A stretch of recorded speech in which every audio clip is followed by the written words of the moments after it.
Kerkas kapal selam pun bisa mereka buat. Tidak ada yang namanya limbah logam terbuang sia-sia di Pakistan. Pasti semua jenis logam dapat didaur ulang. Logam bekas yang tak terpakai di Pakistan mampu didaur ulang menjadi berbagai macam bentuk, termasuk kerkas kapal selam bertenaga nuklir. Skill 2 yang diperkuat dengan full item magic membuat damage yang dihasilkan sangatlah tinggi. Magical penetrasi yang ada juga di luar batas, sehingga semua jenis item defense takkan mampu menahannya. Besi setebal ini langsung meleleh seketika, walaupun prosesnya lambat, tapi pasti. Pelontar api diletakkan di alat robotik khusus yang akan bergerak sendiri setelah logam terpotong. Jadi mereka tak perlu repot-repot menjokinya. Besi yang telah terbelah dan terpotong menjadi ukuran yang mereka kehendaki, kemudian dikumpulkan di satu tempat. Ini seperti surganya Kang Rongsok. Ada ribuan ton logam tak terpakai di sini. Logam ini kemudian dipanaskan di tungku api yang memiliki suhu ribuan derajat selama beberapa jam, sampai logam menjadi lunak dan berwarna merah menyala. Selanjutnya logam akan ditempa dengan mesin tempa khusus. Kerjasama satu skuad diperlukan untuk mengendalikan dan mengarahkan logam. Mereka harus bekerja cepat dan tanpa kesalahan, karena jika terlalu lama maka logam akan mengeras dan diperlukan waktu yang lebih lama untuk menyelesaikannya. Koordinasi dan konsentrasi tingkat dewa diperlukan pada proses ini, proses yang tidak bisa dilakukan sembarangan, karena nantinya hasil dari proses inilah yang akan dijadikan bahan mentah untuk membuat kerkas. Gambar kasar yang disertai angka-angka hasil perhitungan rumus triple Pythagoras terukir jelas di dinding kerja. Ini akan membuat mekanik Pakistan tidak akan lupa tentang ukurannya. Sesekali mereka juga mengukurnya dengan penggaris. Setelah ukurannya sesuai, besi mentah kemudian dikumpulkan di satu tempat khusus agar proses pendinginan lebih cepat. Besi mentah yang sudah dingin selanjutnya dijual dan akan diolah oleh perusahaan yang berbeda. Keledai racing digunakan untuk alat angkut yang memiliki efisiensi biaya paling tinggi, agar keuntungan yang diperoleh dapat dimaksimalkan. Sebelum dibeli, pemilik perusahaan harus memastikan ukuran barang yang dipesannya sesuai seperti kebutuhan perusahaan, karena barang yang sudah dibeli tidak dapat dikembalikan. Mirip seperti sistem COD, cash or duel. Setelah deal,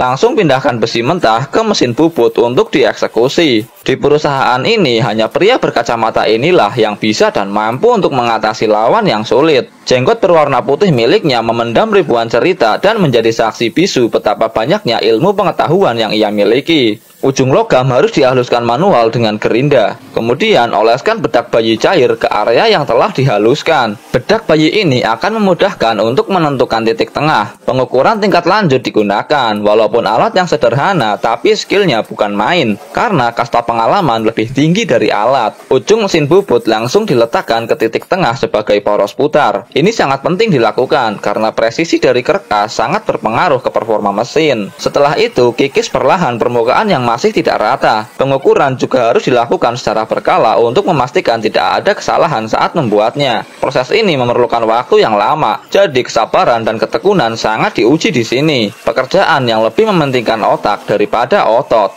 Logam ini juga harus dibolak-balik karena alat pengikis hanya ada di satu sisi, jadi tidak bisa full langsung satu utuh. Perhitungan aritmatika tingkat lanjut digunakan untuk menentukan titik-titik krusial. Setiap goresan kapur ini memiliki makna tersendiri yang dihasilkan dari pengetahuan luar biasa setara tingkat dewa. Pengikisan kembali dilakukan mengikuti ukuran yang sudah ditentukan. Setiap detail proses yang terjadi harus dicek dan dipastikan tidak melenceng dari ukuran awal. Beliau sudah menekuni pekerjaan ini selama berabad-abad, jadi tidak heran kalau skillnya di atas rata-rata manusia biasa. Setelah permukaan rata dan mulus, bedak bayi kembali dioleskan. Ini akan memudahkan untuk menuliskan pensil ke atas permukaan logam. Detail pengukuran dengan presisi tinggi bisa dicapai hanya menggunakan penggaris konvensional tanpa alat canggih. Benar-benar bukan main skill mekanik Pakistan ini. Mesin bubut dengan settingan yang diubah kembali digunakan untuk mengikis permukaan logam dengan cara yang berbeda. Ini akan menghasilkan potongan dan sumbu yang berbeda pula. Karena seperti yang kita tahu, kerkas memiliki sumbu yang saling bergantian, tidak sama. Proses ini jauh lebih lama dari proses sebelumnya, karena mesin bubut tidak bisa menggoresnya sekaligus, melainkan harus sedikit demi sedikit. Kapasitas mesin ini juga terbatas. Kerkas ini memiliki ukuran kecepatan yang sangat besar. Bayangkan jika dipasang ke motor Iwi Kicir, mungkin bisa tembus top speed 1000 mil per jam. Karena proses yang begitu rumit dan lama inilah yang membuat harga Kirk As begitu mahal di pasaran. Bahkan bisa sampai seharga mobil Bugatti Veyron keluaran terbaru. Hanya bermodalkan penggaris dan mesin bubut, mereka mampu membuat Kirk As kapal selam dengan sempurna. Benar-benar pengalaman dan pengetahuan memiliki kasta yang lebih tinggi di atas segalanya. Overpower parah.